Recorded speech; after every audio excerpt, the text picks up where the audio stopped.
Right, quality has just gone to absolute shit. All right, welcome to the Ginger Podcast. This is episode ridiculous. I don't know what episode we're on. I've totally forgotten. But I'm here with my special guest. Introduce yourself, Dan. How you doing, buddy? Yeah, I'm good, buddy. Thank you for having me on. Really appreciate it. And as I said, I've listened to one of your podcasts before, and I really got into it. That was with Joe, and I'll be a keen listener now in the future, I think. Yeah, we need to get more of these out. One of you guys on the questions were like, where's the Ginger Podcast? To be honest, I've got to admit, with that, it's just been out doing other things, but also where the seasons once the amateur season, once the universe is done, the amateur season's sort of done in it. There's sort of nothing else going on in the amateur sort of season, so that's really why, because there's not really. Everyone's sort of on their downtime and everyone has prep to sort of like add enough. Do you know what I mean? Yeah, absolutely. I know what you mean. So that's it. Go on, introduce yourself then. If people don't know who you are, let people know who you are and what you've done, who you're about them. I haven't done much at all, to be honest. I'm not going to lie. I don't even know why you got me on. So basically, I'm 23 years old. I've been bodybuilding. I don't know how do we class how long you've been bodybuilding. Like, I've been going to the gym since I was 15. Then I took my first tab of Anavar when I was 17, but I didn't know it was VAR. I also took some Winstrol with that, and I didn't know that was Winstrol either. I took them together, did that. Then I had a major shutdown and thought, I don't think this is for me. Because all the, I didn't have a fucking Scooby-Doo, mate, to be honest. Then I suppose I properly started bodybuilding like 18, 19, knowing more about what I was doing. This time I was natty. I mean, you call yourself half natty at that point, I suppose. Yeah, you've already lost your natty virginity, mate. That's gone. Totally. Yeah, but the sad thing about it is I would have made more progress if I didn't do it in the first place. But I didn't know I was doing it. That was the point. Yeah. So, yeah, and I suppose every year you do it, it gets more and more serious. So then year before you're like, oh, I wasn't bodybuilding then. I couldn't be doing it serious because what I'm doing now. Then the year prior, it just goes on and on. So I got started with coaching by Jordan when I was 20. I'm 23 Really? now. Yeah. But that was actually kind of late because I knew Jordan for quite a long time before then. Basically, we trained in the same gym, Rip Gym Harlow. I remember, like, imagine like a 17-year-old, 16-year-old kid coming in and it's like first proper gym experience. You see everyone like in there, everyone's quite big. You see this big fucking lump who needs 2 chairs, one for each cheek, and you think, fuck me, is this what it's about, this bodybuilding lark? This is awesome. So basically, so my first actual interaction with Jordan, I've told this story before on my Instagram, but I was doing a vertical leg press on a Smith, yeah? Bit silly really, because you could just do a leg press, but I didn't better. I was using knee wraps and I had fucking like 6 plates aside. It was actually strong, I was like, it's not bad. That's not bad. Yeah, pretty strong, like 17 years old. Probably was the VAR. And he come over and basically give me a bollocking. Off my bollocking. Him and Corin was just nodding at the side. He was going in, but I know why he was doing it, because he wanted to use the machine. But anyway, he gave me a bollocking. He said, all right, I'm going to take you through a proper set. And he stripped off the plates. I think we like 3 plates side, 2 plates side on.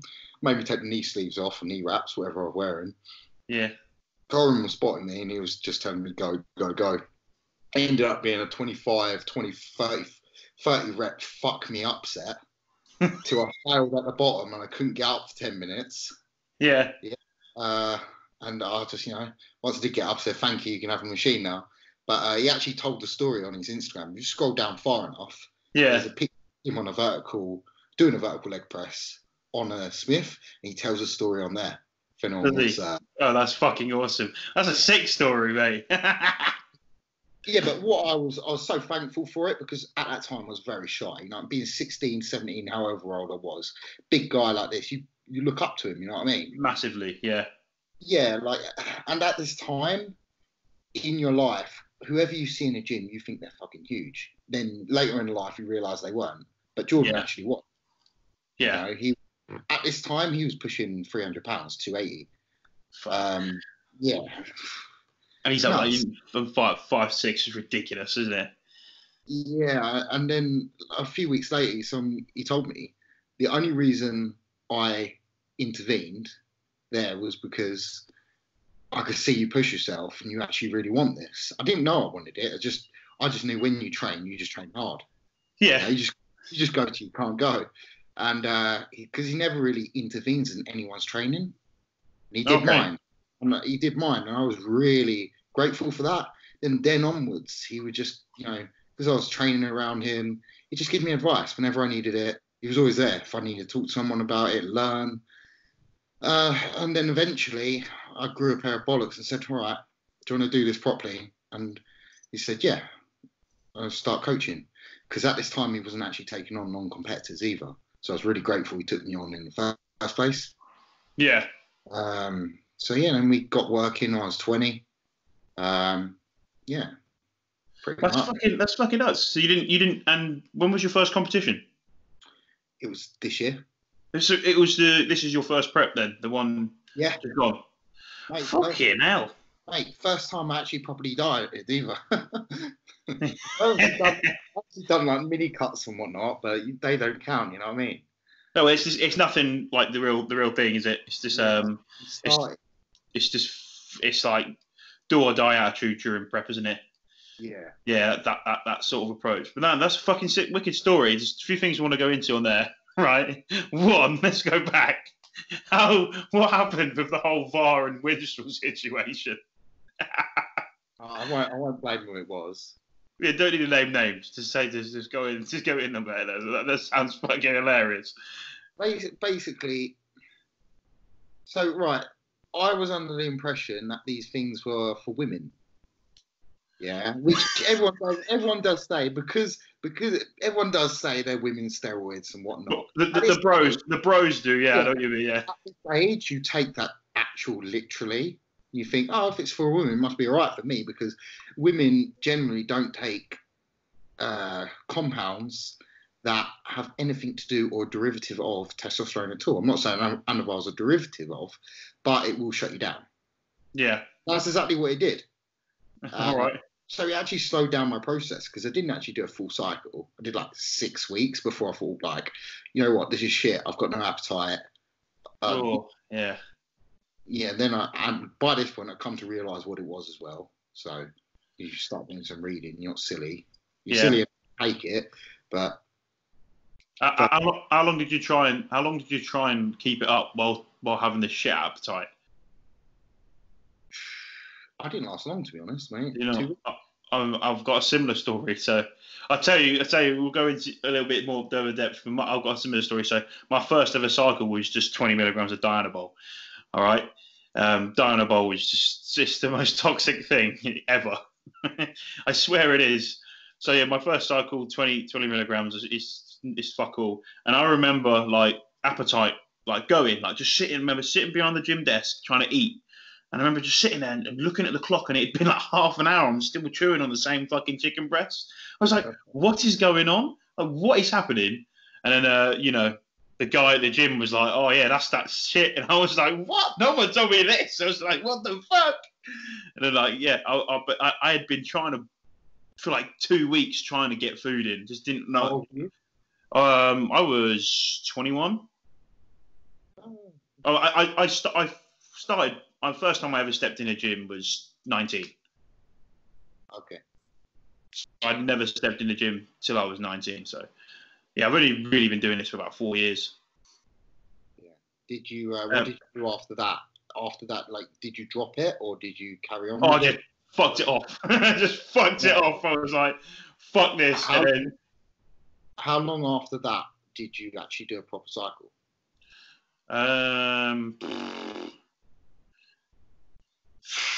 I've got to think, man. That's Probably 4 to 6 months. Okay, what was that? That was just 250 milligrams of one milli test a week. See, you learned your lesson. I didn't. So I said when I was 17 or 18, whatever age I was, it was then when I was 19, I decided to take 50 milligrams of Anadrol. I lasted a week and a half. Really? Oh, Yeah. fuck. Do you ever see some guys who fucking like you hear some people and they take them down like Skittles? You're like, well, how the fuck do people do that? I wouldn't want to see their insides. No, I wouldn't want to see their insides, but it's like appetite, like it just goes any oral. I mean, anyway. Go. So basically, you were 17 and you were VAR and Winstrolling it up. And you got told by the guy that was gone. Yeah, well, what I want to make a point of is that it actually set me back. It didn't put me forward. Because by this time I decided to drop it. Bear in mind, your training is never going to be optimal at that age anyway, because you don't know better. Nutrition's not the point. I was just eating whatever I could, 6-7 times, whatever it was. Then you've got the ramifications after the cycle of being shut down. And at that age, it's not a time you want to be shut down. You're meant to be in the prime of your testosterone. It's not great. So it wasn't until I was actually 21 that I did my first proper cycle. I call it my first proper cycle that I finished and ended. So you trained with JP completely naturally for your first year with him then? Yeah, mate, we made fucking well good progress. I bet. I started with him. I was 180 pounds, skinny fat. Yeah, no, I lost you. It just went. Go on. You were saying you're 20 years old. You just got with Jordan. You're completely natty. Are you back? Yeah. I'm here. Can you hear me? Yeah. So just before my. Yeah. Hello. Sorry, mate. It keeps cutting out. It's the internet. I don't know what's going on. It's Skype. This is Skype for you. Shit, mate. God. Can you hear me now? I can hear you now. Yeah, I can hear you. Just keeps cutting in and out. Yeah. So anyway, as I was saying, so I was 20 years old, and it was about 6 months after working with Jordan that we did my first cycle. But leading up to that first cycle, mate, the progress I made was unbelievable. To be honest, I could have put it off even later. Yeah.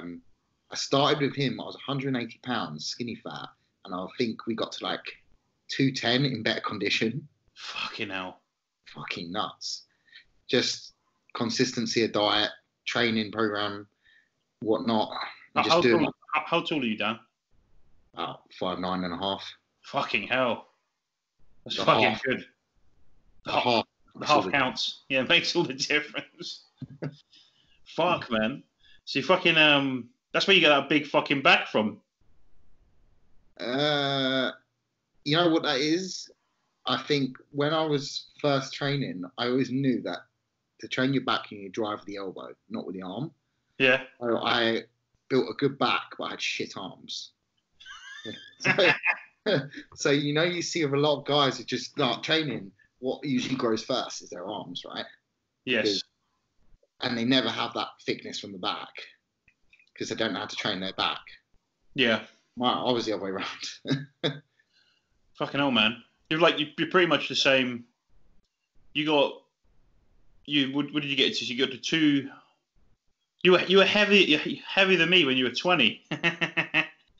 Hey, before I got with Jordan, I'd been 235 before. Really? I've never hit that 100 mark. How tall are you? You're quite short, aren't you? I'm the same height as you, buddy. I'm just a big illusion at the minute. No. I think I'm on heavy joints. I don't know. I don't weigh I don't weigh fuck all. I don't know. We're trying to push for 100, a nice clean 100 at this point in time. But yeah, no, we're cracking on. You'd start with Jordan.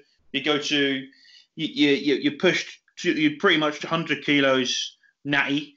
and then you put you on your first cycle. And what was your first cycle then? We'd be talking cycles. Fuck it. Cycle was 300 milligrams testosterone, I think.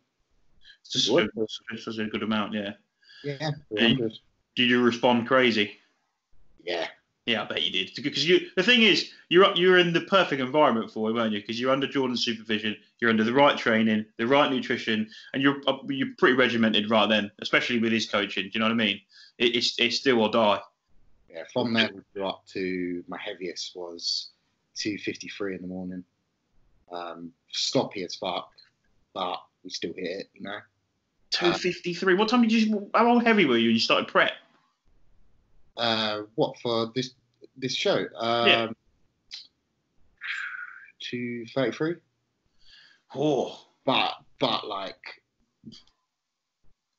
it wasn't a bad situation to be in. I wasn't actually too fat going into prep at all. And it was on the back end of a cruise as well. Do you find you get softer from behind? Like, yeah, softer everywhere, man. I can take a good shot. I put up a photo today, and I could put a good shot up, and I'm soft as fuck, but I can put a good one up from the front, and it's not so bad. It's not ridiculous. I look at myself from the back, and I'm like, fuck.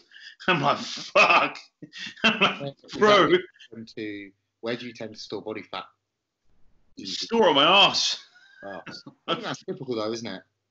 Just store it on my fucking arse and store it on my hips a little bit. Yeah. Store it on my head. I get fucking. I get fucking my girlfriend keeps. Well, my fiance, she'll kill me for saying the girlfriend. She keeps putting the fucking credit card because I get that meathead ripple in the back of that neck fat. Yeah, I get that. Fucking get to take the piss out.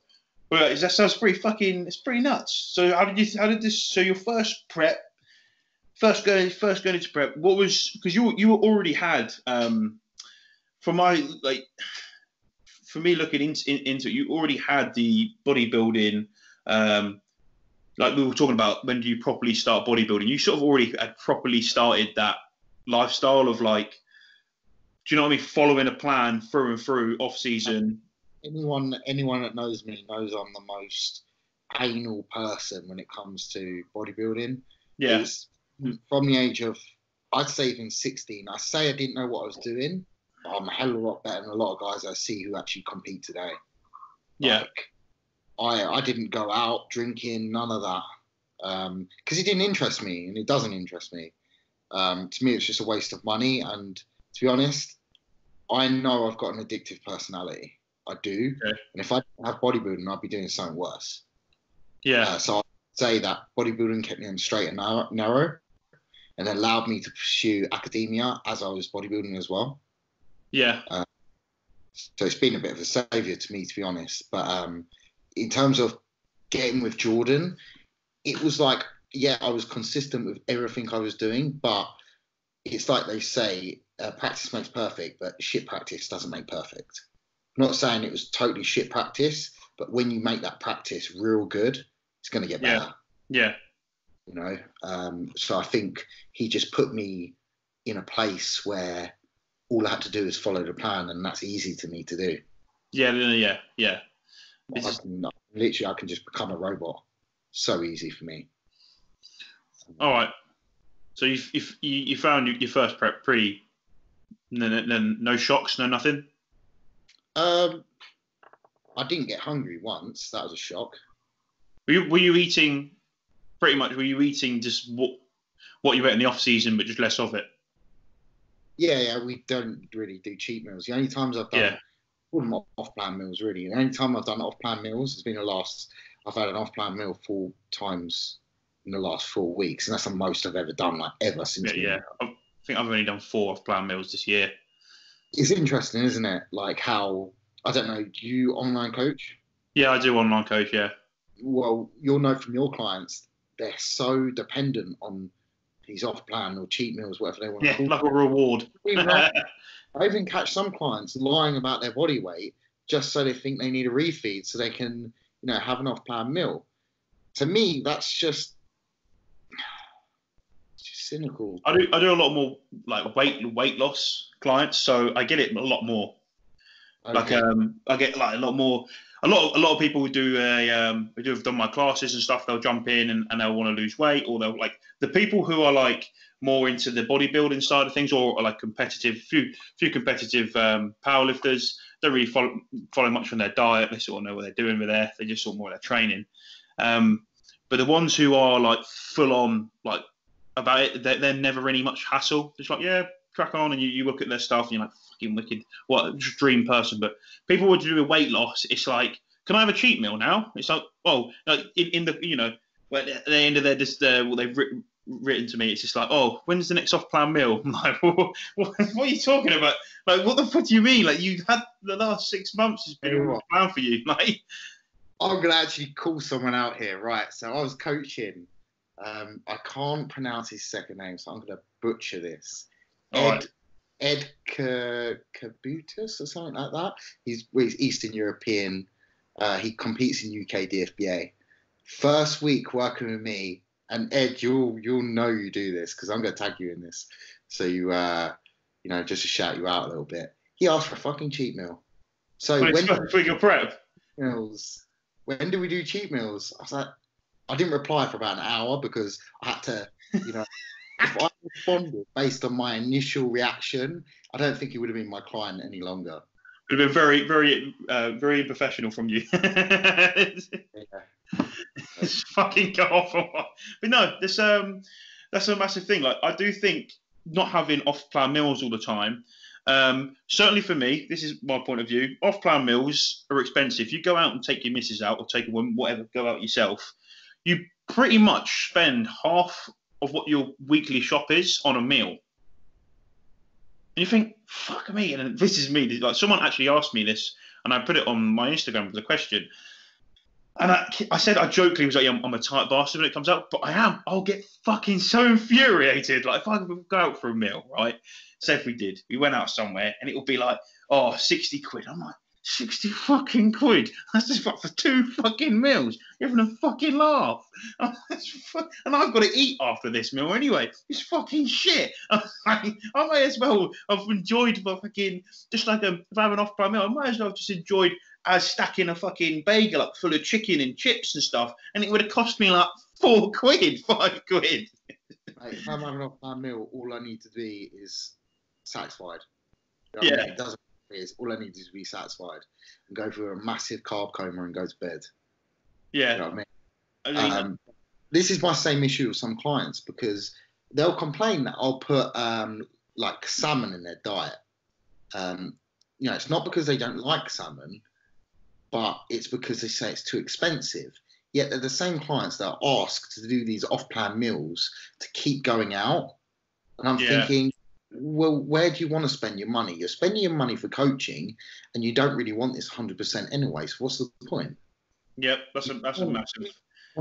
You clearly can't want it bad enough if you're willing to, cut yourself short on progress. Yeah. If the thing is, if you like a weight loss, so if you're just trying to get in shape, if the thing is how I promote it, it's like a boot camp. If you stay strict to it for 8 weeks, you will make so much progress. If you fuck around for 8 weeks, you're looking at another 8 weeks just to get where where you could get with 2 weeks progress. If you stuck to it, do you know what I mean? Really, and you end up you zip them up. We did a couple of me and Stephen did a couple where there was a reward, and we put 150 quid up. And that's when people were so religious at sticking for 8 weeks. They were like, people like, I'm amazed how much, like, I didn't know I could do this. But there was that reward at the end. Like, if they had the best transformation, the best attitude, they won. But that was up for grabs. And it was like, for me, it was such a weird, like, experiment in my own head. I'm not saying that I was experimenting on people, because fuck me, that's a bit unethical. Just like putting people up to the challenge and they don't know. But yeah, it was fucking crazy. Like, it was crazy how people were like, because they know that there's a money reward and something that they can get stuff with. Do you know what I mean? And having that own self satisfaction that they did a really good job, and like, I've changed my life around. It's crazy.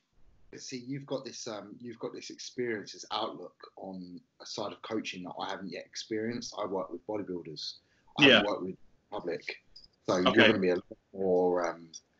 It must be interesting. Do you work with bodybuilders also? So I've only got one client who is he wants to do men's physique, and it's a lot more detail, and I only want to take on people who are serious, because I don't like what we're talking about. We're having this conversation now. I started doing online coaching when I did PT, because a lot of people would just be like, the people with the gym would say to me, I know how to train, I know how to do deadlifts, I know how to squat, I know how to bench press, but I just need to know how to put the puzzle together. And I'm like, okay, right, you're a person who needs to be coached, but we'll do it online, and that's where it started. So it was a lot more of those people who were like, I don't want to go on the stage, but I just want to like do this. Do you know what I mean? They're like that, and then for him, he knows who he is. It's like, I need to make sure he's serious. I need to know that I'm not going to have this hassle. Like, because if you want to get on the stage or you really want to make improvements, we know that we can't be having this BS. Do you know what I mean? Yeah, mate. We were talking about Anavar and Winstrol and stuff, and then you got me talking about my clients. But can I just, while we're on talking about, can I give a shout out to Craig, who's my client? I'm not giving his last name because he's in the army. Hopefully that should be all right. Yeah, he needs to keep his eye. I'm not going to give his social out, but shout out to Craig for competing this weekend. You did really well, buddy. Crack on. He did there was in the army, they do like the powerlifting. Yeah. And he had a bench press only, and he fucking that's one. I know we said we weren't going to talk about clients, but that's one. This is a prime example of what I'm talking about. Someone who's like dead serious. So he's probably one of the hardest people to work with, due to the fact a week out from his competition, he wakes up and they're like, yeah, you're going away to the Brecons. It's like, oh, exercise. Yeah. Great. So all the training we did, everything we've done, it's like, right, nice little taper phase for him. Taper up, we just hit some 1RMs, wicked, done. It's like, yeah, by the way, Josh, I'm going to the Brecons for a week. And I'm like, okay. I was like, this is not good. I was like, literally, there's not much we can do because this is your job. You do what you got to do. Not exactly. Where's he competing? He competes in what's the powerlifting one? Is it the IPF or something like that? Is it international powerlifting? I think it's and then the army have their own one. It's like the army have their own one. It's like they're British powerlifting, and then they have their own sort of like one they do within each of the, what would you call them? Regiments? Would you call them a regiment? Camps? Yeah. He started back coaching with me, and then he wasn't. He'd become the strongest guy on camp, and everyone thought he was doing steroids. And I was like, that reason indirect. It's all right. It's the internet. I think it's actually Skype. Skype, when you record on Skype, it really doesn't like it.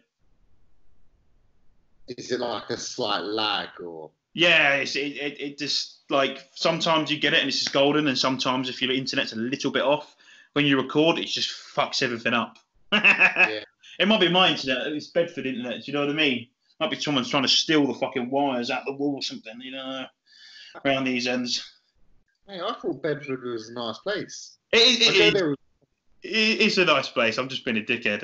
That's where I went to uni, just down the road in Bedford. Yeah, I go there all the time. My nan lives in Bedford. You want to go to the? It used to be World Gym. It's called Gaines Gym. It's a good gym. Yeah, I've never been to a gym down there. I visited a gym just to like check one out, just in case I needed to train whilst down there. It's utter shit. It was in the town centre. Oh, you went to like the gym or Pure? Yeah, it weren't Pure. It weren't the gym. It was. You had to walk up a flight of stairs to get in there. Oh, I've never seen that. Don't know which one that is. It was shit. Was it like a health club? It was like an old school gym that looked like it. You know, so you know those gyms you see in these African countries where they make the weights themselves. Yes. That's what it looked like. Fuck.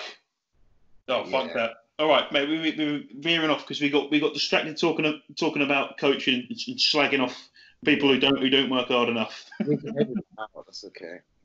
And that's it.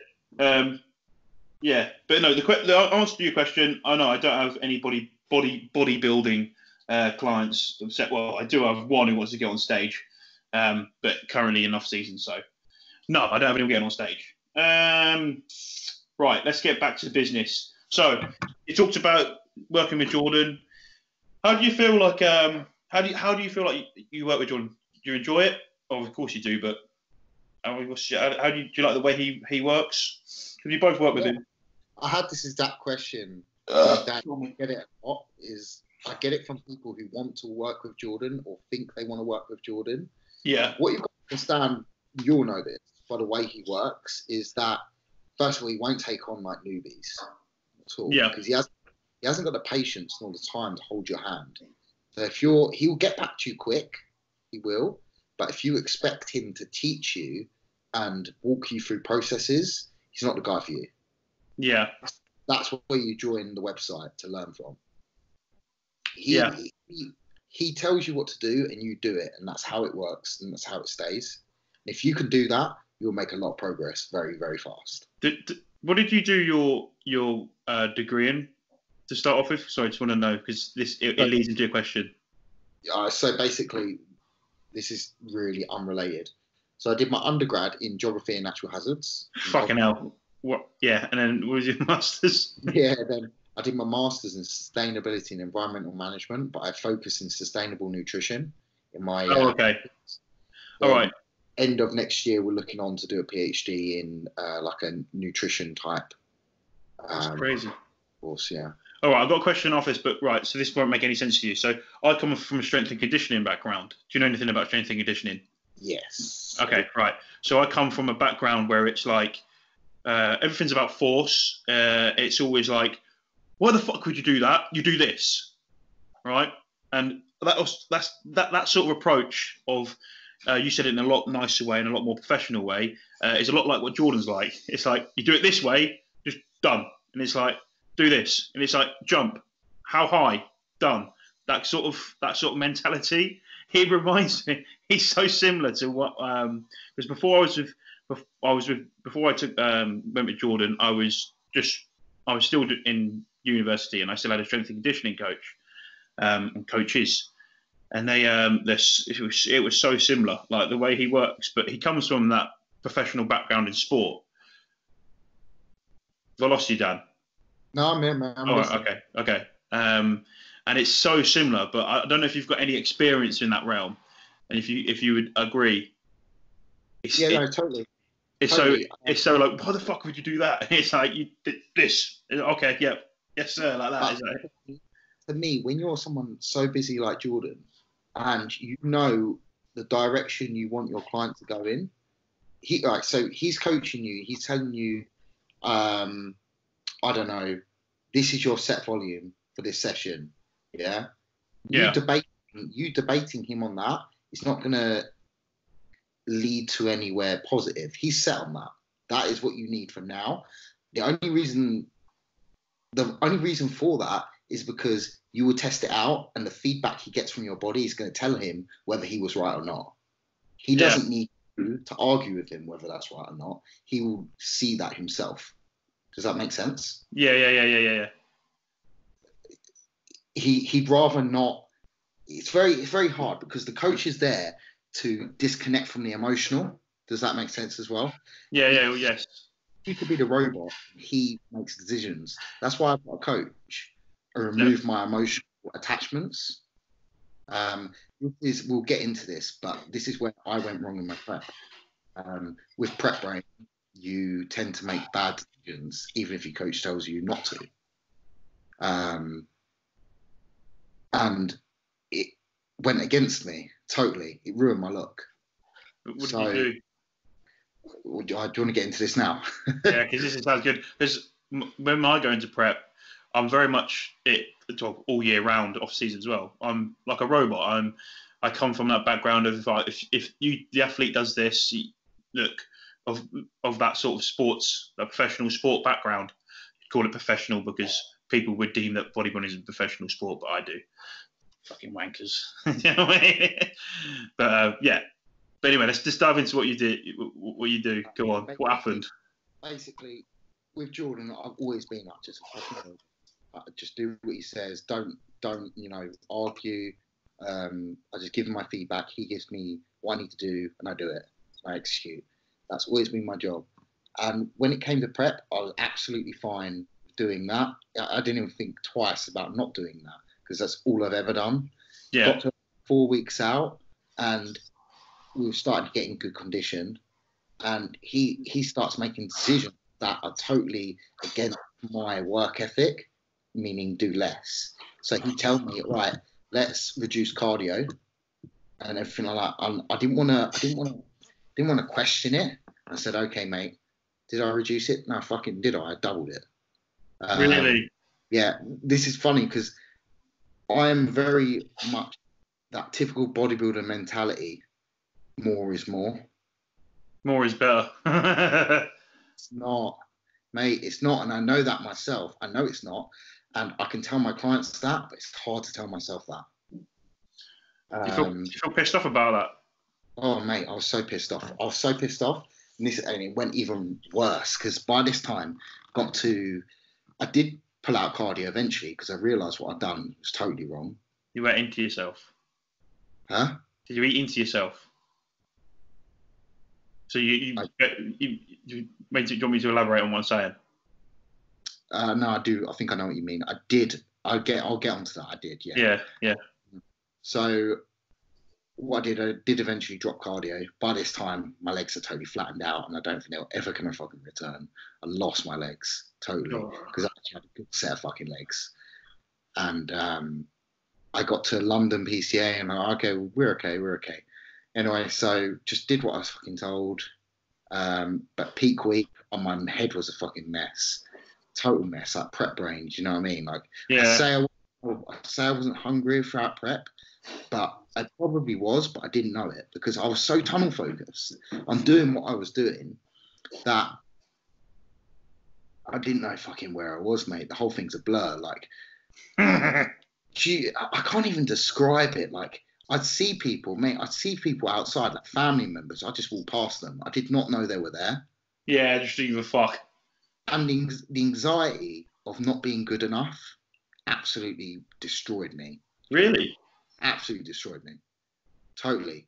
I couldn't give a fuck. Like, I wanted to do like 4 hours of cardio or whatever it took. I wanted to feel so shit that I did eventually feel really shit. But I wanted to do more and more and more. But that wasn't the answer. So anyway, we got to peak week and depletion. He said you need to, stay away from failure. Do this, do that. Yeah. I know. Yeah. Hey, did I fuck? Two reps shy of failure, something like that, around about that area. You know the drill. Yeah. Did I fuck, mate? You were going to failure on the theory. Mate, 2 days out, I did a full Dorian Yates style hit session, force reps, everything. Yes, you fucking nutter. Mate, and I didn't know where I was at the time either. Like, I was so out of it. So I depleted too hard. I ended up depleting. It was the Tuesday to the Friday, 8 pounds. Oof. Yeah, big time. Big time. Do you do everything in pounds? Yeah. Okay, I'm a kilo man. I need to get on the pound hype because I swear Jordan hates me because I always said everything in kilos. Yeah. Well, anyway, this is where it gets even worse. So I actually looked pretty decent the day before the show, the London show. Yeah. And I said to Jordan, all right, so mate, if I start cramping, what do you want me to do? Because I feel it a couple of times during the day. And he said, just have a bit of salt, have a bit of water. So anyway, during the night, cramped up big time. Really? I had a bit of salt, and I looked in the mirror. I said, "Fuck, I'm still flat. My legs just weren't alive." We done like a 1,200 gram carb up. Really? Didn't fucking touch me. It probably did, but in my mind, I'm looking at my legs and saying they're still flat. It's not that they're flat. It's just I lost them. Yeah. They weren't filling out. You can't fill out something that's not there. It's not there, yeah. And so I ended up doing I had a couple of rice cakes and I put a banana on it and a bit of nut butter. And I thought, all right, that's great. And I thought, fuck, I fucked it now. I'm going to hold water. So what do? This is on top of, we're cutting water.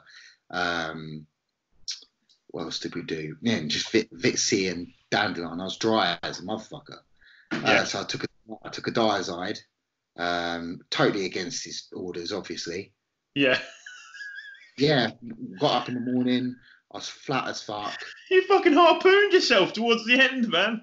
Mate, I was flat and I was dehydrated, cramping, everything like that. I was late for tanning, so I couldn't send in photos first thing in the morning. But I was waiting outside tanning the venue for an hour. They were an hour late for tanning. I had no water on me. He told me, got to have at least 500 ml before you get on stage. I had no water on me. And all I'd had before then was a triple espresso. Yeah, so that's going to dehydrate me more. Wow. Go to the toilet. And what else did I do on top of that? This is disgusting. I did a glycerin depository to make you shit more. Oh my God. Imagine how dehydrated I am at this point. Yeah. My fingers were cramping. It was that bad. Yeah. So I was waiting outside the venue, cramping up. Luckily, someone did give me a bit of water because I was a state. Got tanned up, took in some photos or whatever. He gave me some carbs. And by that point, it was too late. Too late. Did you tell him you did all this? Yeah. Oh my God. Yeah. No, where did you place in the PCA London? I won. Oh, you won. I got on stage though. I got on stage. I couldn't fucking pose hardly. I was cramping every shot. Really? This was the scary part. Cramping. I thought I was gonna fucking pass out. I felt sick because I had a meal 15 minutes before I got on stage because they fucked up the timings. Oh yeah. It was horrible. Absolute horrible. Absolute shit show. And we just done comparisons and said, okay, routines now. You're first on. And he said, are you okay? You look like a state. And I said, yeah, I'm not good at all. Do you mind if you just give me a minute to get some water down before doing my routine if you put someone else before me? He said, no, you're doing it now. Yeah. Yeah. Just, it's the Scottish guy, the typical guy who does the voice. I don't know his name. You know what I mean for PCA. Yeah. Well, so yeah, did that. Fucking hardly pull a pose. I felt so bad about it all. I won, whatever. Got off stage, mate. I couldn't even get down the bloody stairwell hardly because I was cramping up. And I got in the hallway and I fucking just collapsed, like totally. You collapsed? Yeah, big time. Like I could not feel a thing. Didn't pass out. No, you didn't pass out. You went to the ground. I don't know what happened, mate. And luckily, I had friends there waiting for me. I got some water down, some salt, and eventually came round, felt better. But I was so worried that I'd just fucked myself up, like my kidneys or anything like that. I thought we kept on saying, it took about an hour, kept on saying, so do you think we should go to A&E? You know what I mean? Eventually I came round, but geez, man, what a scary experience that was. Oh, your first show. What the fuck happened, bro? Yeah, mate, it's embarrassing. On stage. It's embarrassing. I think you learned the hard way the first time ever. You just literally a massive. I tell people as well about this I'm glad it happened. Yeah. It's I don't care about that I won the show, any of that. Mate, the learning lesson I got out of that, and even more importantly, how I was able to reflect on that was like one of my proudest moments. Not gonna lie, because it's all good and well saying, "Oh, I learned from it," but it's how you act on it. So that's the only reason I did the British, because I wasn't going to do the British the week later because I was seriously ill after that. Yeah. And it was actually my mum who convinced me to do the British, and she was the most worried of all. You can imagine, like seeing me. But she knows my mentality. If I didn't do that, I'd be kicking myself because I've just learned a massive lesson. And how long am I going to wait to actually apply it? Yeah. And to me, I had to apply it straight away. So that's what we did going into the week. So the lesson was listen to your coach and just listen to your coach. And you do not know best when it's your own body. Yeah. Just listen to your coach. Yeah, that's that's it, man. I must be really simple. I mean, I would never question anything what Jordan said. I just fucking don't do it. Mate, I would not question anything Jordan says normally, but I was in such a state, like depleted state, that I don't know, I wasn't thinking straight. I couldn't have been. Because everything I did, I knew. When he said to pull cardio out 4 weeks out, my face when I said that, well, even though that's for you, even my face was like winning when I heard that from you, mate. I didn't pull cardio out till like peak week because I was such a fat cunt when I started my prep. Even during peak week for British, it was only the Tuesday I realised I was going to do the show. It was like I was holding 10 pounds of water from the diets I rebound. I hadn't stuffed my face at all. I didn't eat really. But you probably didn't feel like it, did you? No, Yeah. Not at all. I think I had like 2 meals. Yeah. By the Tuesday, I was holding 10 pounds of water, and I took photos in the morning and said, right, so do you think this is on the British? He said, yeah, sure, let's do it. So we did that, and we dropped like 6 pounds of water, but ended up getting on stage actually 10 pounds heavier than London, but in better condition. And you know why? It's because I listened to him, and we did no cardio. I did no steps. Throughout the whole week, we didn't even drop carbs. Carbs were sky high. Then we did a massive carb up the day before. I was so worried, mate. Like, I was determined to do what I was told and don't fuck this up. Because it's so hard for me just to sit down and be lazy and do nothing. Because I think, like, I'm not going to be conditioned on stage or whatever. And, like, Cuba, do you know Cuba? Yeah. But he can vouch for this. I was messaging him on the WhatsApp saying to him, mate, this can't be right. This can't be right. I'm doing fuck all. I'm just sitting on the couch, stuffing my face. Like, what's going on? Are you sure this is what he would have me do? And he says, mate, just listen to him. Just listen to him. And I probably messaged him like fucking 5-6 times during the week. Are you sure? And then, you know, by British, it's actually a right look. The day before, I really hit my stride, like my favourite look. The evening before, I couldn't quite hold it for the show at all. I went a little bit softer for the show and I wasn't as full or hard. Yeah. But I'm just proud of myself that I actually did what I was told and applied the lesson I learned from the week before. You know? That's such a good story.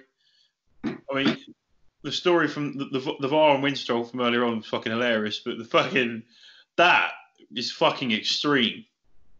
Yeah, as I say, I've got an addictive personality, and I'm pretty extreme. You backed up your point because I hear loads of people say they got addictive personality, and I'm like, yeah, whatever. But you fucking have. You're a do or die, and I think it's something I've got, and I definitely don't have any of that. If someone tells me something like, yeah, sit here, just stand still, don't do anything, I'm that kid who was still there at like lunchtime because they didn't come after me and tell me to fucking move. I was that kid. I was built. Could have been a good soldier, but I'm a bit too stupid to be a good soldier. I like to have a laugh and fart about, burp, and be a slob. You know, I was that kid still standing there, like, yeah, Mr. So and So didn't say to go, so I'm not going. That's me. Yeah. Fucking hell, man. I mean, fuck. Say my addiction is bodybuilding, and whatever I think is gonna make me progress faster, I will do. And at that time, my mind wasn't thinking straight, and I thought more was more, and it's not. And it goes to show, the more you know, the more you really don't know. You're always learning. Always learning. And the funny thing is, I can tell my clients to do that. And I know what's best, but when it comes to my own body, nah, not at all. I'm thinking I can do more. You know, I don't need to rest there, and it's always easier to see it from a second person or third person point of view. I like when you're trying to apply something to yourself, it's so hard because it's yourself, and you think no, that can't be, and you doubt yourself. You do. It doesn't matter what knowledge you know, what qualification you have, or whatever. You do doubt yourself when it's to yourself, but when it's giving it to someone, it's so easy. It's so easy to apply this. Oh, that works. Perfect. Brilliant. All right. Just add another 50 gram of carb. Wicked. Yeah, do this. That's brilliant. Right, wicked. Do you know? And it worked. But when you do it yourself, it's like, oh fuck, shit, wank, oh fuck, oh, is this right there? Is that? And you just fucking collapse. Do you know what I mean? Compounded with like deep prep brain as well. If I couldn't fucking do that, fuck that. I do as I say, not as I do. You know. Yeah. Like, mate, I went to a fucking dark place in prep. I don't know how you dealt with it, but like, you'll see me 6 weeks out, my eyes were bloodshot, the bruising was terrible, the leakage from the bloodshot. It was only 3 weeks post-British that they recovered. Do you know why? Because I actually got some sleep. I was living on 3 hours of sleep a night. Your sleep, I mean, for me, my prep was, I didn't give myself a long enough time, so I only did 13 weeks. 13-week prep for the PCA London. We did the same shows, and I was just so determined to like be in shape. It's just like the bodybuilding. I just want to be the best I could possibly be. That means everything and everything to me. I was working fucking shit hours. I was working like 40 to 55-hour weeks at work. So I had to wake up at like 4 o'clock in the morning just to get my 45 minutes on the spin bike of cardio done. And for me, it was when he said like I did get really quite depleted down. But like yourself, I didn't crave and like graze over for like swabble about looking at food. I wasn't too bothered. I was more like, I want to fucking win. I've got a point to prove here to myself. It's an incredible thing. I did have with me, I did have a lot of people like, you're not going to be ready. 13 weeks isn't long enough. Or I did have a few people say like, where I was working at the time, I was working as a fitness instructor, taking lots of classes. And in that area, everyone was like team Brandon Harding. And they were like, oh, you're shit compared to him. And they would say that to me. But like, Brandon Harding, the guy, he won the PCA Europe, he's a classic guy. But he's big social media star. That's why I don't know him. Oh yeah, probably you don't know. Yeah, but but like yeah, there was, you know, I had that, and they were constantly saying stuff like that, and they were like, he'd put a video up, they'd get a video up and go, oh, he's better than you, mate. You're gonna be hard competition to beat, innit? And then he said he was doing the PCA London. I was like, oh fuck, like I've got a point to prove here. I was like, I want to beat Brandon. I want to beat him. I was like, but there was nothing against Brandon. And the funny thing is, I got to know Brandon, and you know, and we talked, and he put me on his social media, and him put me on his social media, pissed everyone off I worked with. And then when I came in after I came second, and he come third after I beat him. They didn't speak to me. I beat him, yeah. He come third and I come second. But they wouldn't speak to me at work. The people who were around me, you know, they didn't want to speak to me. But the thing is, they got jealous to the fact that he followed me on Instagram, and I messaged, and he was like, you know, he put me in his video. And I was like, do you know what I mean? It was like, it was funny the way it planned out. But I did very different. When Jordan said to me like, oh, right, no more cardio, I was like, oh, fuck yeah. And he was like, yeah, be lazy, don't do anything. I was like, well, I've booked this week off work. And he was like, yeah, don't do anything. Just stay off your feet. Minimum amount of steps of like 5K this day. And it was 4. And it was like literally fuck all. I was like, oh, sweet. I was like, the new FIFA just came out, so I'm sorted. He goes, oh, winning. I have that sort of mentality of like, yeah, you know, if Jordan said to me tomorrow, Josh, you need to stay inside. You're not allowed to fucking move. You just got to eat your food. All right, and I'll call you when you can move. And I would probably sit in this exact same position, eat my meals, and be like, and just do it, because that's just the way I am, and the way I've been. I guess it channels down from all the sort of coaching I've ever had. Now I've had that experience, and I know better. I'll know that less will make me a better bodybuilder, and that will satisfy my craving, my addiction of bodybuilding, if you know what I mean. Like, yeah. Where I thought more was more, it's definitely not. If I want to do better, which is what I truly want, it's going to be easier for me to next time actually put my feet up and do nothing. Yeah. It's funny though, because I'm in the mindset of more drugs is not better. Yeah. I'm actually like that. So I didn't apply it to that side of things at all. Because it's weird, isn't it?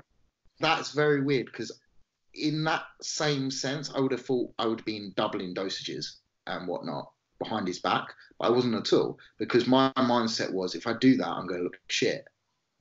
Does that make sense? Do you think though it's because when you're walking and moving and lifting weights, this is going to sound weird, but it's more physical, as in you can feel the effects when you take drugs, like you don't feel the instant effect. If there's no fucking I just whoa fucking that sort of thing. It's more of a gradual thing of like I feel fucking ready, like this sort of thing. And that didn't feel like this a week ago. What the fuck? This sort of thing, like, and it might be just that you don't have any of that, and you just look at your logbook and you think, holy shit, like that's gone up. Like you put 10 kilos on the bar, and you're like, what? I got fucking 11 reps, and I got 10 reps last time with fucking 10 less kilos. What's going on? And then that sort of thing. Do you reckon that it's because it's this less physical that your brain sort of just went, nah, that's more of. Do you know what I mean? This is physical. This will have an impact now. Do you know what I mean? In all honesty, I wanted to fuck myself up. It was, and the worse I'd feel, the more confident I'd feel I'd do on stage. Yeah. Not so much that I had a look in my mind that I wanted to hit. I didn't hit it, but I thought that was the route to doing it. It wasn't at all, and lesson learned. And I applied it for the week after, which, I didn't get a place and I wanted to at the British, but that didn't matter. Where did you place at the British? 5th. Mate, you did better than me. I come 6th. I come 6th last year. It was, to be fair, it was a really good lineup. I'm going to say this now. I think it was more of a stacked lineup than it was when I did it. Not taking anything away of anyone I competed with.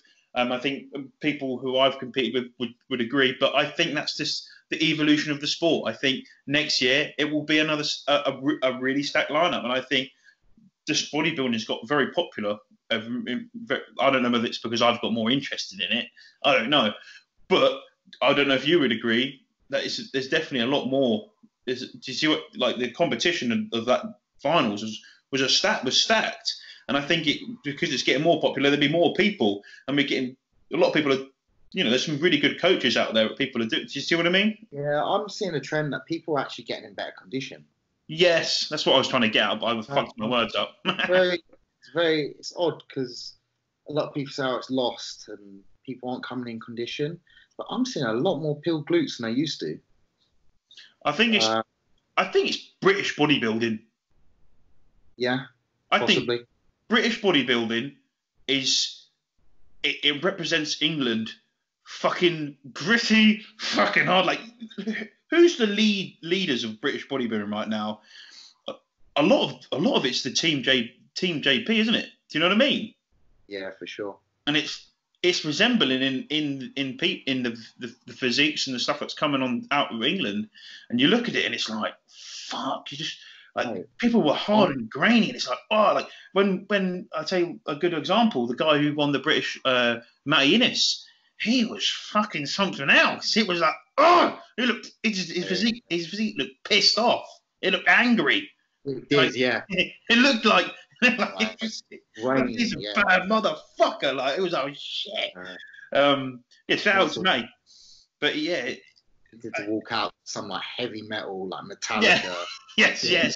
Fucking Ramstein has to come out. That was him. Oh yeah, this guy knows some fucking shit. Do you know what I mean? Yeah, I love it, man. I think that's bodybuilding. British bodybuilding for me, I fucking love it. And I'm passionate about it. My goal, because I'm not just saying this, but me, you, the juniors that are coming up now, we have to be the future of British bodybuilding because who else is? Yeah. We are coming now. We're not there now, obviously, but eventually we're going to be. And I am dead set of being a part of that. Yeah, same. Definitely. I'm 110% with you right there. because who else is going to be? Yeah. I don't want people to say, oh, well, it's typical. Everyone likes their own eras, but oh, it was better a few years ago. I don't want people to say that. I want to carry on what's going on now because we're on a kind of an uprise. Yeah. Look at the coming through now, like Luke, James. We got we got Flex, Lewis as British. Yeah. Nathan. We got some awesome pros coming, man. Awesome pros. Samson. Yes. Yeah. Did you go to the British Grand Prix? Did you go to the British Grand Prix last year? I didn't go to the British Grand Prix. I was meant to, but I didn't end up going. I actually moved the day. I moved from home into my flat on the day of the British Grand Prix, so I can go. I was moving house. Oh man, you've got to go this year. Oh, because I think I'm probably going to be still off. I'm going to be doing off season next year as well because I need to put some. We need to build a structure before we step on stage with the big dogs. And I definitely am going to go next year. Definitely. But next year's going to be fucking a stacked lineup, isn't it? Yeah. It's going to be like stacked. I know James is still contemplating doing it. I don't know if he's going to have a full year. If James listens to this, if any of those bodybuilders are listening to this, please, Kuba, Jamie the Giant, James, Luke, Nathan, Samson, can you all just jump in on that show? It'd be so fucking good, wouldn't it? Cuba's going to do Prague. Is he going to do Prague? Oh, okay. Yeah. Still, it would be just sick because the thing is, a lot of them train together as well. So it the actual entertainment of the show would be sick. Yeah. The entertainment of the show from us as amateurs. The entertainment last year was awesome. Like the battle between Samson and Nathan was epic. Then Luke got on stage to give Nathan his trophy. And Yeah. Luke went to hold the sword. And Bob Ciccarello said to him, no, you can't give that to him. You'll stab him. Oh. Hey, it was so funny, though, because Luke did most muscular next to Nathan. And Yeah. made him look absolutely teeny. Obviously, they had a bit of beef, haven't they? They did have a bit of beef last year, didn't they? Yeah. And well, Luke was in Graftism, the gym in Watford. Yes. He was sitting down with my friend Dan, and they were just chatting. And Nathan came in with Matt Jansen. Matt Jansen said hello to everyone. Nathan shook everyone's hand, and when he went up to Luke, he just walked past him. Oh, I think that was the peak of the rivalry right there. But you were sitting there eating your fucking chicken and rice and were like, whoa, spilling it off down your top. Like, oh, fucking hell, what's that? That's fucking nuts. All right, I'll go on. Bro, yeah. Good, man. I mean, even fucking, I'll tell you who I did miss out. Imagine if Rob Taylor jumped in there as well. I think he might be doing, when he did get his thing, he said he'd be doing 212. But imagine that. I think you should just jump in there anyway. Oh, man. I think for professional bodybuilding, for as a fan, especially in England, next year and the years to come, it's going to be fucking the weirdest thing is we're going to be, regardless of where we get to, we'll be those guys when we're really old. It wasn't like when we were younger. I mean, back in 2023, shit like that. Every generation likes their era. It will be like that. We were 2023. You should have been there, mate. We had this. We had the Train by JP app. You don't have apps anymore, mate. Oh, you won't know what that was. We used to fucking look through the forums, look for these prologues, and look at all their shit. You don't have that anymore. Just shit like that. All right, let's get through some quick fire ones, and then I'll let you go because I think it's. I've had you for an hour and 5, and you probably got another meal knocking on the door. We got a pre-bed meal to have. You've got another meal to have before you go to bed. Yeah. What are you having for your pre-bed meal? It's actually my only. No, I've got 2 pro-fat meals on a rest day. It's 4 whole eggs, 6 whites. So nice. easy to All my other meals are 100 carb, but Are they? yeah. Yeah. I mean, I did have two pro fat meals for a long time, and that's gone now. I just have one pro fat meal on the rest day. Yeah. But I used to like my pro fat meals, and now they're deteriorating in front of me. But I've got to grow. Right, let's go. So, your job? Do you have a job on top of all your bodybuilding? I'm an online coach. Full-time online coach. So you're full-time online coaching, and you just finished your degree. Yeah. Correct. But obviously, you're going straight back into education, are you? At the end of the year, I've got some plans. Competition season beforehand. Then I'm going into PhD after. Oh, well, so you're competing next year? Yes. Last year junior. I mean, last year, oh, fucking hell, I like that. All right, and then, all right, blah, blah, blah, blah. Goals, we touched upon that. Your goal is to representing British bodybuilding? My main goal is to have a pro level physique. Fuck yes, love that shit. Let's go. Top amateur favourites right now. Amateur favourites of bodybuilding. Okay. The people you flick up your phone and you're like, yes, what a geezer. You know what? I think Josh has got to be one of them. You know, Josh Kingsley Clough. I think he's got such a pretty physique. He's got such a lovely physique. I'd just love to see him come in a touch harder. I love his posing. I love his posing. Yeah, it's beautiful. Absolutely beautiful.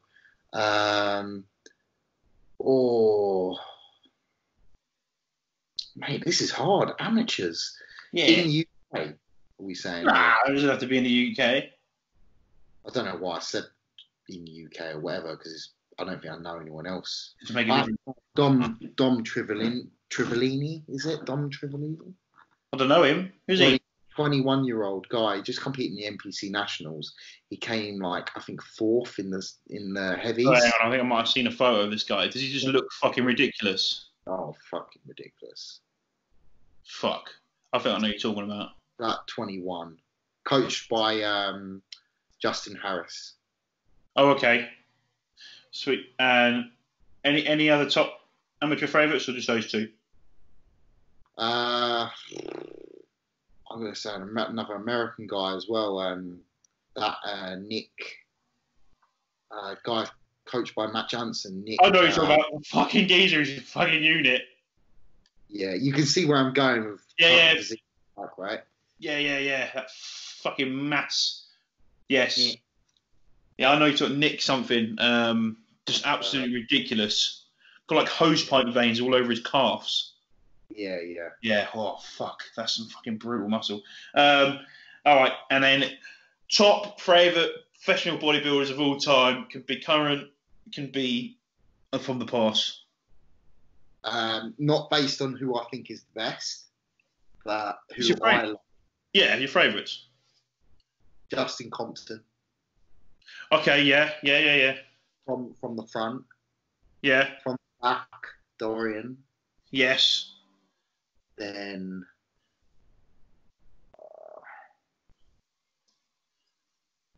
third guy, Mike Francois. Have to be, I think. You got any others? Dude, man, I love them all. Like Flex Lewis. I'm a huge fan. Man, I'm a huge Evan Centopani fan as well. So it's difficult for me, you know what I mean? Just I can name them. You can name a name. All right, you got a good bunch there. It's cool. It's you can sort of see the type of bodybuilder you like. Yeah. You got to push yourself to just fucking mass. Yeah, I think so. Yeah. If we're saying from the side, who I like from the side the best, because I said who I like from the front. I love Compton's front. I love his most muscular. Yeah. From the back, that'll be Dorian. Then from the side, I think who's got the best side chest of all time? I think Dexter is up there. Dexter Jackson. That side chest. I'll tell you who I do love from the side. Sass. Yes. Yes. Crazy hamstring drop. I don't know what happened to Sass. Do you know? Find out. Yeah, I think his wife is pregnant now, isn't she? Yeah, I saw that, but I don't know. Like, Competitively, is he still a competitive bodybuilder? He will do, because he wouldn't be holding that size if he had Yeah. plans. He's doing a lot of online coaching. I think he struggles with when he's in prep, he's 100% on. Then when he's not on prep, he's like 30% on. Oh, I see. Because I know he did a stint with Jordan after his shows where he grew like fuck. He was on it 100%, but he burnt himself out, and because of that, he had to have like 3 months of training. That's fucking nuts.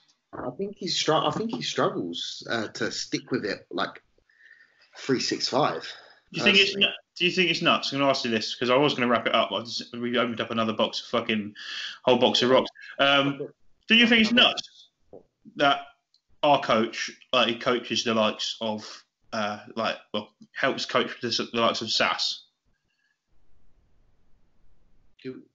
Say again? Do you think it's nuts that our coach, so Jordan, as helps and coaches to the likes of SAS, for their training and stuff? What I do think is nuts is that 1 minute he's receiving check-in photos from big fucking units like Jamie, Joe, and Joe Howe, then the next check-in it's my ugly ass. Yeah.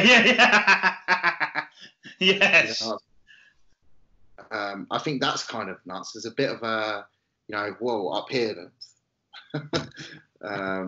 Yeah, I mean, I don't know, really. I've been with Jordan so long now. I've just always assumed like he's one of the best, so he's gonna be one guy. You know what I mean? Same. He's gonna have Olympians. He's got Olympians, but he's gonna have like top Olympians at some point. Yeah. He's not gonna. Yeah. He's going to focus more so on his online coaching and his business side when he retires properly, and I think that's when he will really take off and take on some big athletes. Yeah, it's crazy because he is that what's the right term, like that elite level of coach? Yeah. Do you know what I mean? I don't want to call them gurus or anything like that. No. Yeah. If you're going to put him in on a level with these guys, he's there. He just hasn't been there as long as them. But it is nuts. And I was saying that to someone today. I was like, I feel really blessed that I've got him as a coach. Because this guy I was talking to, he's hopped around a little bit between coaches and stuff. And I was just like, I feel like, I'm going to probably stick with Jordan. Do you know what I mean? I'll stick with Jordan. Do you know what I mean? If anyone's going to learn my body the best, it's going to be him. And if anyone's going to take me to where I want to go, it's going to be him. And I said it's really weird though, like that. He's at that sort of level of coach, yet he doesn't near enough charge the prices, nor does he. Do you know what I mean? Like he wouldn't the likes of Ginger Josh. Like, do you know what I mean? I'm a fucking kid. But I don't think. Yeah, okay, he gets motivated by the genetically blessed because he knows whatever he does, it's going to turn to gold. But he also gets a big kick, satisfaction out of transforming normal people's physiques, Yeah. I know that I feel blessed to have him as a coach and to have been coached by him for so long because he knows me so well. Yeah. Knowing that just gives me a load of confidence. Like the amount of progress we've made, I don't feel like I need to go anywhere else. Yeah. I just don't. If I go anywhere else now, I have to start from scratch. Yeah, exactly. That should be a lesson for everyone. If you're chopping and changing with your coaches, remember you're just starting from scratch with someone. You're back to. Do you know what I mean? I think. Not only does he know my body so well, what reacts with me, what we can and can't do, he knows he knows me mentally now, especially after the last prep. We learned a lot about each other then. Yeah. And I think it's only going to get stronger now going into next year. That's awesome. What are your shows for next year, or have you keeping it disclosed? I was going to keep it disclosed, but only for the reason that I didn't want everyone asking me, "Oh, how many weeks out are you now, mate? How many weeks out are you?" Fuck off. Just write it in your post. Just make posts each time you're next week out, and go, yeah, check my latest Instagram post out.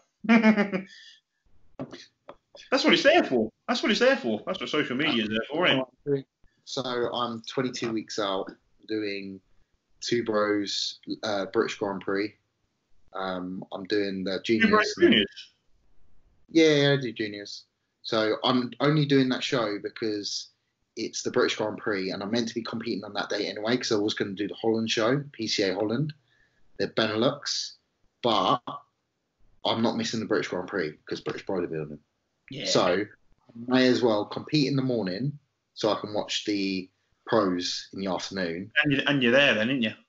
And I've got Jordan there as well, so he can have a look at me, because at that point I'm going to be 2 weeks out from PCA Body Power.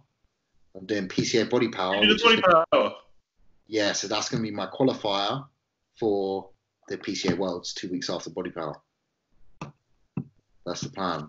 Fuck. So, did you say you're going to do the Worlds? Did you say? Yes. Fucking hell! You can do the three. You're going to smash it out. Mate, I'm taking scalps. Fucking taking. That's a sick film. I'm taking scalps. Fucking hell! I love that shit. All right. Anyway, I've had you on. I've had you on way too long now. I took an hour and 20 minutes of your life. But no, awesome having you on, Dan. It was really nice to get to know you. I didn't even ask you one other thing. Like, how do you make your rice look like that? Everyone asked me that. Everyone asked me that. So basically, I got this magical thing called a steamer. Yeah. Oh, okay. So it's Russell Hobbs. It's probably Russell Hobbs. It's like a 3-tier steamer. You get a little bowl, put your rice in the bottom of it, and one recommendation you do with your rice is when you add water, filter the water out again, get the shit out of the rice. You get all the starches, everything like that. So when you put water in your rice, you'll see it goes cloudy, yeah? Yeah. You don't want any of that shit. Yeah. You don't want any shit going in your stomach. So put water in it, drain it, put water in it, drain it. Do that 3 or 4 times until you don't get cloudy water. Your digestion will be a lot better as well. You'll notice that. Really? I have a rice cooker. What do I do? Wait for it to go cloudy, then pour the water away and put new water in? Yeah, you can still do it with a rice cooker. I do it like that. Fuck. I need to start doing that then. Yep, so I basically use a steamer. I put my rice in the bowl in the steamer, and I put too much water in there. Yeah, I put a teaspoon of turmeric. I don't do this around the workout perimeter. I only do it away from the workout perimeter. Whether the turmeric has bioavailability for inflammation or not, I don't know, but I do it away from the workout perimeter because that's not when you want to reduce inflammation. Absolutely not. Yeah, so I put turmeric in there. I put I'm a big salt guy, so I use 5-6 grinds of salt just in the rice alone. Black pepper, maybe a little bit of cinnamon, a bit of ginger. The ginger there is just for digestion and gas reduction and bloating and whatnot. And mix it, cook it in there for an hour before you need the meal. Then if you've overdone it with the consistency of water, you just use a strainer and you pour the rice into the strainer, get the water out, and you get like a really creamy rice. The rice you want to use is either Thai sticky rice. Thai jasmine rice does work, but not as good as Thai sticky rice. What about long grain rice? Does that not work at all? I don't know if that's the same thing. I haven't experimented with it, to be honest. I might have to try. This sounds like a lot of work. You might have to DM me the thing, because this sounds like a lot of fucking work. I'm probably overcomplicating it, but what I actually tried today instead, I used Italian. Is it Arobia? Arobia? Do you know the one I mean? No. Bear with. I've got a box here.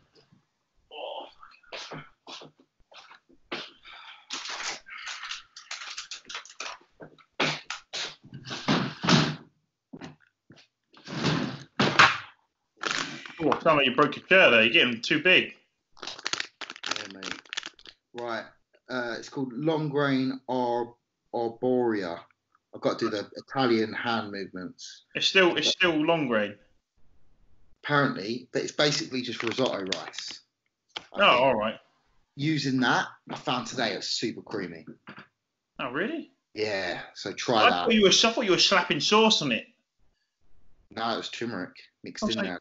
So I cook it. He's fucking slapping sauce all over his fucking rice. What's he doing? Most of my meals have like 10 grams of extra olive oil as well, extra virgin olive oil. Okay. Probably might be a shine off that, but I'm a coconut oil guy. yeah, or coconut oil. Just melt that shit on top of my rice. Spin it all up. Lovely, mate. Oh, Lovely. do you know what I mean? Makes it go down real fucking quick. No. So basically, it's just a steamer. Cook it for an hour with a little bit too much water, probably. And if you've done too much, then you can drain it. I'm going to have to try that. If I try it and fuck it up, it's going to be fucking hilarious. Anyway, cheers for having you on, coming on, buddy. We've all learned fucking a lot in this podcast, and definitely more isn't always better. That's the fucking take-home message from this. But is there anything you want to plug before you go? Coaching or whatever? Nothing really to plug. I am taking on clients, but if you're not serious or you can't stick to a plan, I don't want to coach you anyway. Yeah, that should be the slogan. Fucking Dan's coaching. If you're not serious, fuck off. Yeah. I love that shit. It's all good. Oh yeah, wicked. All right, cheers for coming on, buddy. Yeah, man. Love